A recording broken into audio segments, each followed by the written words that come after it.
আসসালামু আলাইকুম। Hello guys, আপনাদের একটা নতুন ভিডিও দেখাইতেছি কবুতর প্রেমিক। কবুতর প্রেমিক কিভাবে শিকারি করলো কবুতরটা আজকের বিস্তারিত ভিডিও দেখাবো আপনাদের। এই পাখিটা আপনি কতদিন ধরে পুষতেছেন? আল্লাহ ছোটবেলা থেকে লালন পালন করতেছি। ছোটবেলা থেকে যখন মা বাবা হারিয়ে যায় তখন থেকে পাখিটা আমি পুষি। হ্যালো গাইস, তো আপনারা দেখতে পাচ্ছেন এই পাখিরা ছোটোবেলায় হচ্ছে ওদের মা বাবা মারা যায় অথবা কেউ আটকিয়ে ফেলায়।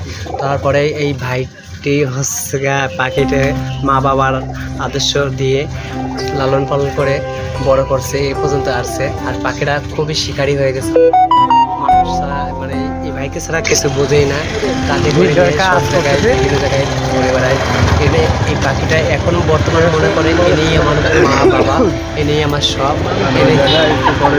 একটি পাখিকে কিভাবে পোষ মানাইতে হয় তা প্রমাণ করে দিল এই ভাই জানে।